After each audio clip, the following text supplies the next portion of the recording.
그러면 이제 지금 상황으로 좀 돌아와 볼게요. 지금 그때 이후로 정말 많이 올랐죠. 지금 뭐 2,700, 3,000 뭐 고지가 얼마 안 남았으니까. 그러네요. 예. 정말 많이 상승했네요. 네. 지금 뭐 삼성전자도 7만 원대 훌쩍 넘었고요. 맞습니다. 네. 예. 근데 지금 이런 상황에서는 이제 팔아야 할 때인가? 네. 가치 투자자도 네. 이런 질문들이 많이 생기거든요, 요즘. 네. 일단 저는 아까 말씀드린 것처럼 재산의 상당 부분이 주식이다. 그런 상황인데요. 일단 팔고 있지는 않습니다. 아, 그래요? 예. 일단 제 거부터 일단 말씀을 드려야 될 것 같고요. 그 이유는 뭐냐 하면 지금 상황이 지수로 보면 상당히 올라갔지만은 일부 종목들은 지금 비싼 국면에 들어간 게 맞아요. 언택트들? 예, 언택트들 그런 것들이 많고 지금 뭐 그걸로 따지면 미국의 나스닥 같은 경우는 일단 계산할 수 없는 그런 수준까지 가서 있는 거고. 근데 저희 가치 투자자들한테는 뭐 그거는 당신들 얘기고 뭐 바이오주라든지 뭐 이런 것들은 당신들 얘기고 나는 내가 투자하는 투자군들의 가치를 계산하고 이게 아직 투자할 만한 종목인가 그렇게 계속 체크를 하는 게 중요한 거죠. 그렇게 체크를 해봤을 때 아직도 매수 가능한 주식들이 상당히 지금 우리나라에는 꽤 있습니다. 아직도 5% 내외 그 이상의 배당을 주는 주식들이 즐비하고요. 아직도 청산 가치의 50%도 안 되는 그런 주식들이 즐비하고요. 뭐 그런 게 있다는 거는 이 버블은 제가 뭐 여러 경험을 자본시장에서 경험을 해보면 버블의 끝은 싼 게 없어요. 그래서 우리한테는 살 게 없어. 이게 싼 게 하나도 안 보여. 이럴 때가 항상 버블이더라고요. 아, 그래요? 네, 그런 상황. 뭐 모든 자산들의 가격이 이렇게 많이 올라가서 그런 상황이 좀 이렇게 그때 버블을 느끼게 하는 그런 때가 많고요. 그리고 그런 반면에 지금 상황은 일부 아까 말씀드린 삼성전자는 제가 계산을 해보면 지금 이제 비싸더라고요. 아까 이렇게 그래프를 보여드리면 제가 8%면 저는 삼성전자 파는 게 맞습니다. 그렇게 계산을 합니다. 라고 말씀을 드리는데 삼성전자는 제가 한 달 전에 계산했을 때 막 이 국면을 한 달 됐나? 얼마 전에 계산했을 때 이 국면을 지나고 있더라고요. 네. 그렇기 때문에 지금은 뭐 한 이 정도 선에 와 있는 거다. 근데 뭐 지금 가격을 예측하는 게 아니고 제 기준으로는 지금은 파는 가격이 맞다. 삼성전자 좀 싫어하는 사람은 아니지만은 그렇게 생각을 하고요. 그 다음에 그렇기 때문에 그 지수가 삼성전자 가격이 많이 올랐기 때문에 지수가 많이 오른 거고 하지만 거기에 비해서 아직도 저평가되어 있는 그런 주식들은 많기 때문에 완전 버블은 아니다 이렇게 생각합니다. 그러니까 우리 서 교수님이 보실 때의 버블은 네.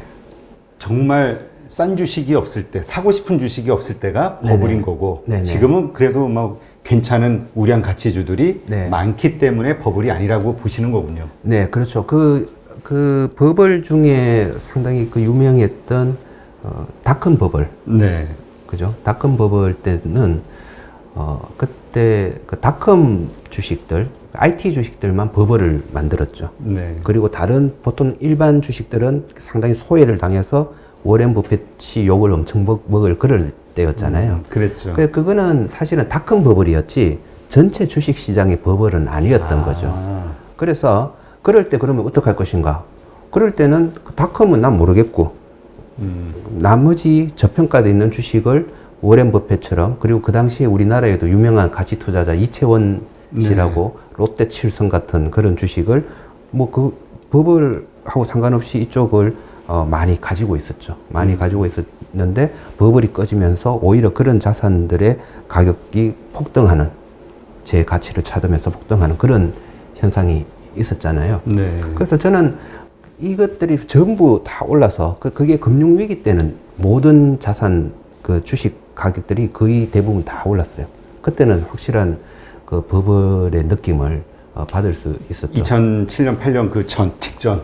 그때 우리나라 주가가 2,000포인트를 네. 처음으로 넘나들 때, 그때는 확실히 모든 주식들을 계산해보면,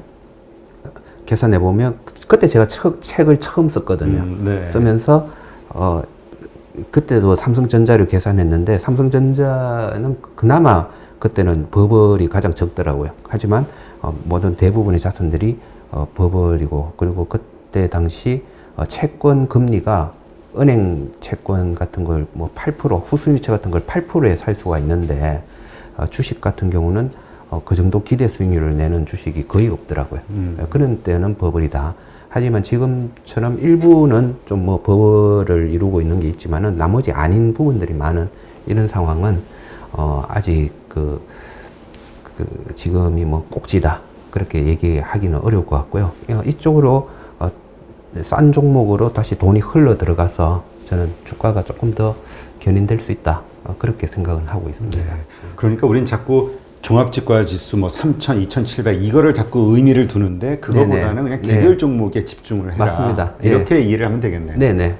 아, 진짜 그 말씀 들으니까 전에 어떤 분이 그런 얘기를 하시더라고요. 내년도에 모든 기업들이 이익이 다 좋아질 것이기 때문에 실적에 집중하지 말고 그 기업의 밸류에이션을 보고 정하라, 투자를. 그렇죠. 그 말씀이 비슷하네요. 그렇죠. 예, 저희 같은 부류의 가치 투자자이시죠. 예. 그렇군요. 그러면 지금 우리가 지금 버블 논란이 있는 거는 우리 좀 냉정하게 얘기하면 언택트주에 대한 버블 논란이라고 봐야 되는 거네요.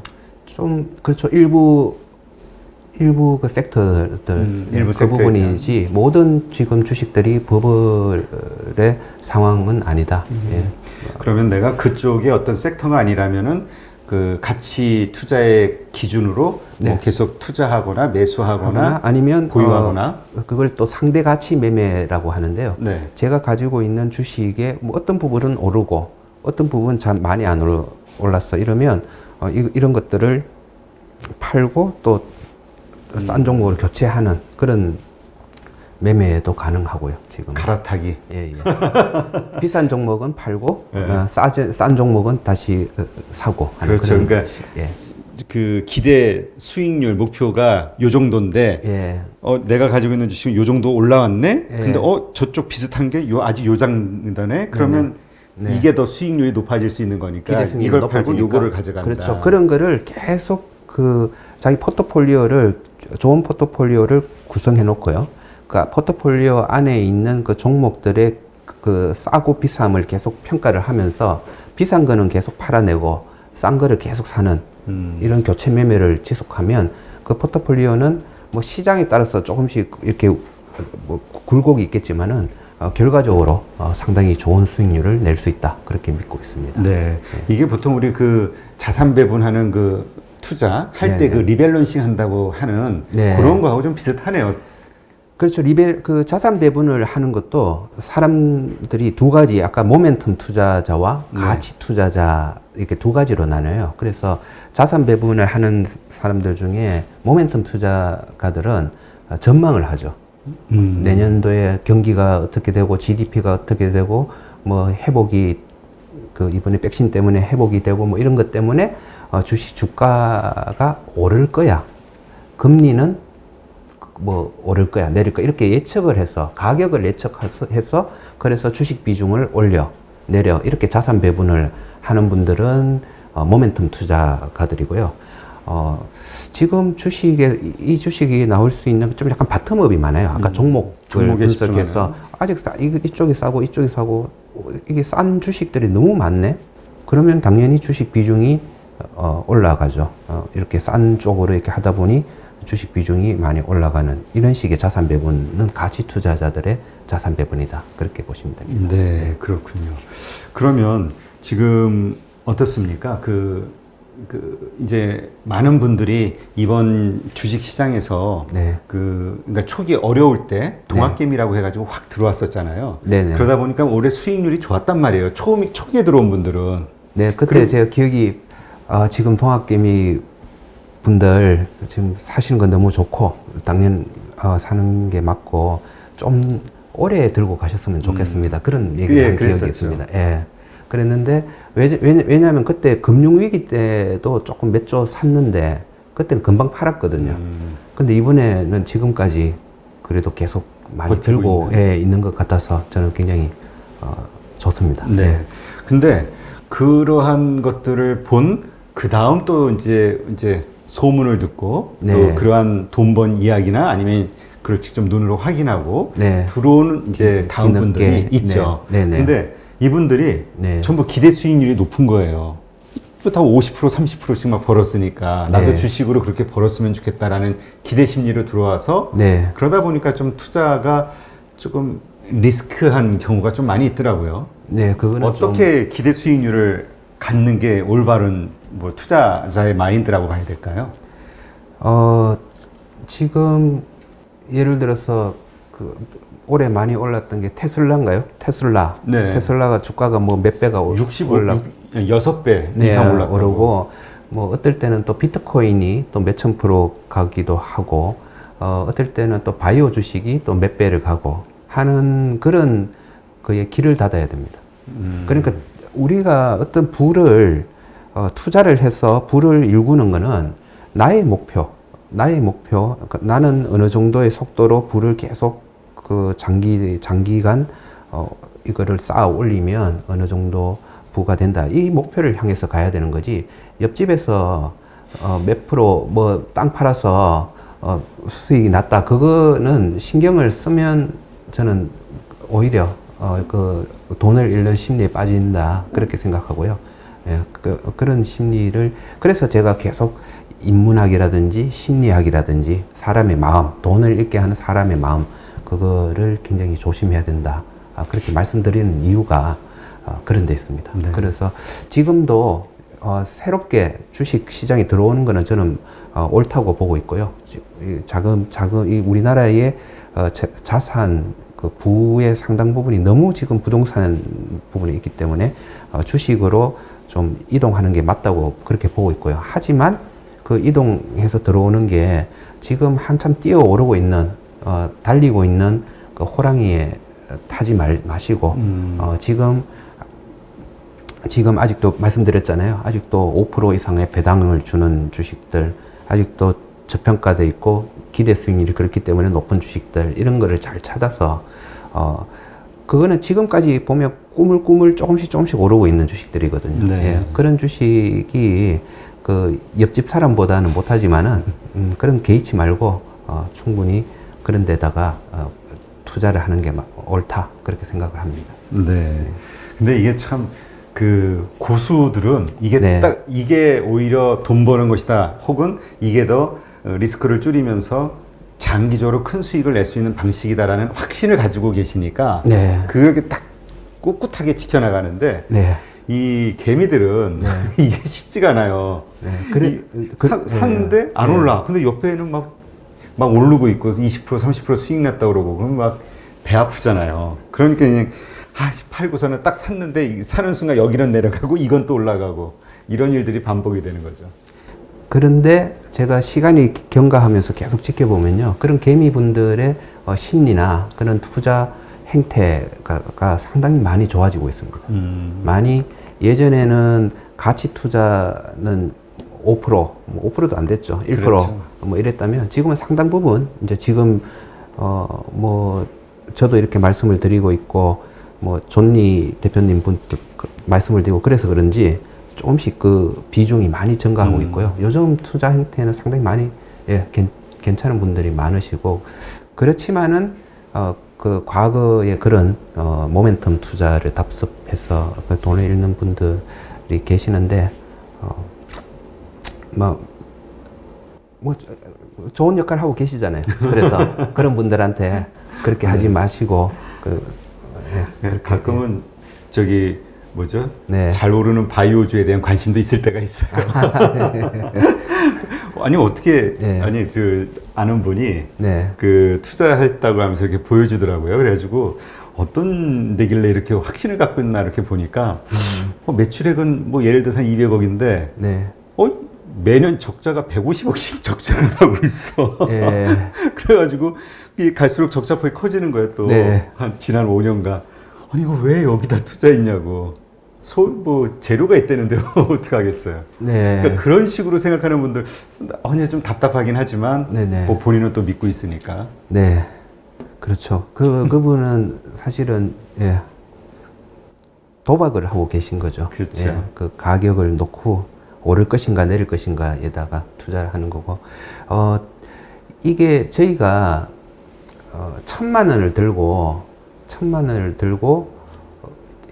원을 벌려면 100% 수익을 내야 되잖아요. 그렇죠. 근데 1억을 들고 1,000만 원을 벌려면 그 10% 수익만 내면 되거든요. 그런데 1억을 들고 10% 수익을 내는 게 훨씬 쉽겠죠.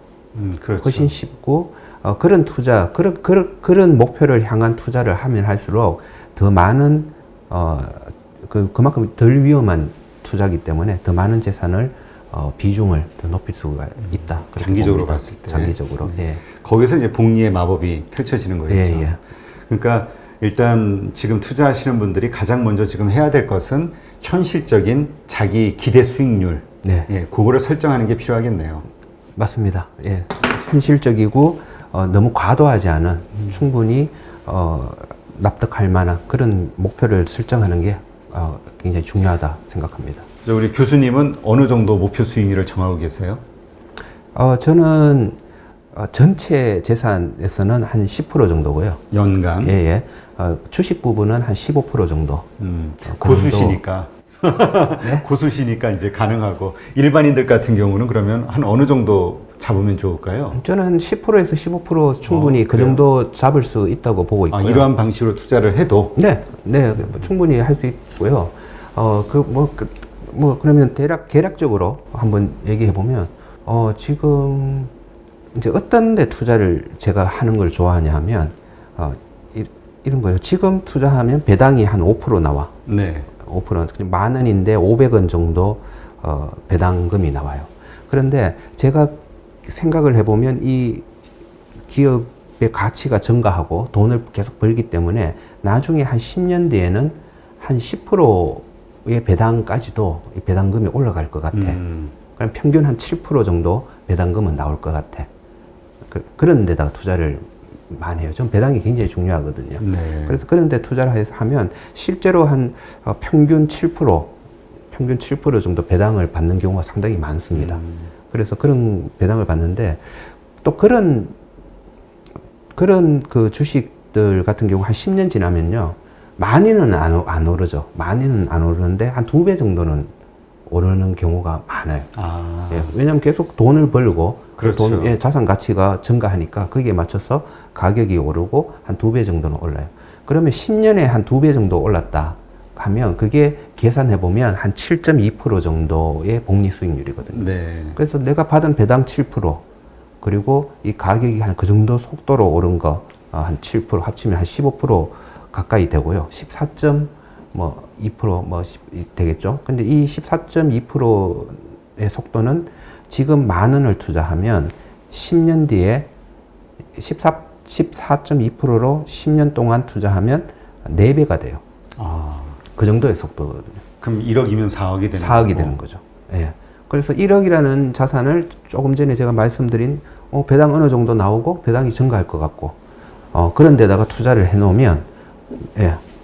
나중에 4배의 가치가 되는 그런 상황이 생깁니다. 그러니까 오히려 이렇게 현실적인 수익률에 대한 기대감을 갖고 있을 때 그리고 그거에 맞춰서 투자를 했을 때 오히려 더 큰 수익을 안정적으로 얻을 수 있다. 안정적으로 할 수 있고 그런 안정적인 주식일수록 배당을 그만큼 주는 주식이 위험한 주식이 잘 없거든요. 그렇게 안정적인 주식이기 때문에 더 많이 투자할 수 있고 그런 거. 네, 알겠습니다.